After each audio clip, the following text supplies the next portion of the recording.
Drake, I really don't know how to say this, but I think we should start seeing other schools. I wish it didn't have to end, but I just have to stop pretending that I feel the same way I did 4 years ago. It's not that I didn't enjoy what we had, it's just that I need to move on to something different. She stared back at me with a blank expression and said, "What's her name?" Oh, come on, Drake, don't ask me that. I said, "What's her name?" She's just a small school in Washington. You wouldn't have heard of her. That was one thing I loved about her from the beginning. She always cut to the chase. She didn't try to be anything she wasn't, like so many other schools did. To me, she was always just 4 corridors and a gym. Ordinary, yet far from boring. But we could never get past our disagreements. She would adamantly stand firm beside her decision to give me a B+.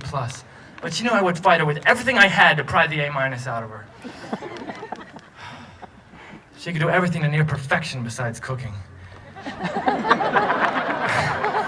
I could see how hurt she was when I would slip out through Saunders and walk to Red Hill for lunch, so I endured her cardboard tasting concoctions because I knew that it made her happy. But now it was clear that I just made her very unhappy. It was all a waste. How can you say that? Because we both know you gave me your bare minimum in this relationship. I was always the one pulling your weight. What, are you kidding me? Think about how hard I tried in Miss Kendall and Miss Small's classes. Think about how much work I gave. You didn't work for them. They worked so that you could improve yourself as a person. But you would only try in English and history classes because they were fun for you. Everything else you barely raise a finger for. And I know why. It's not because you're lazy. No. It's because you were afraid that if you tried, you would fail. I tried to tell you that the grade wasn't the important thing. That the purpose of education was to actually learn things. But you wouldn't listen.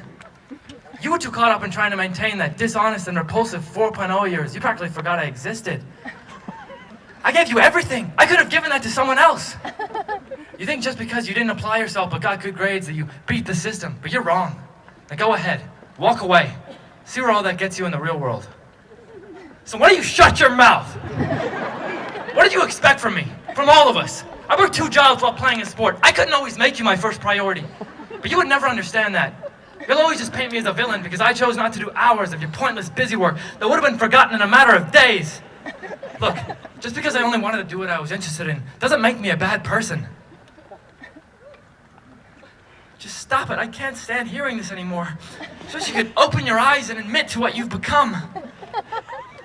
Admit to what? What do you want me to say?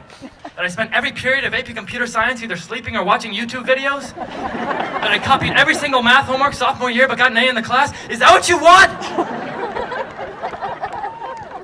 At that point, she was trembling. Tears began to stream from a flow of the 4th quarter water fountain until they seeped past the office and into the front parking lot. I hugged her tightly. There was a long pause until I said, "Please don't let us end like this.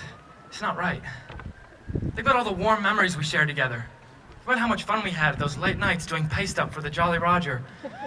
Or that time you accidentally left the little theater unlocked and I snuck in during 5th period and had a solo dance party with the stage spotlights on. I'll always be grateful to you for the fantastic teachers and friends you provided me with, and I promise you I'll never forget what we had." But she slipped away from me and turned in the opposite direction. Her jet black hair was shielded by the night, and the only thing I could see was the distant fading light of her bright green eyes. But suddenly she turned back around. Slowly she opened her mouth and said, "I forgive you." I smiled. It was now time to focus on the future.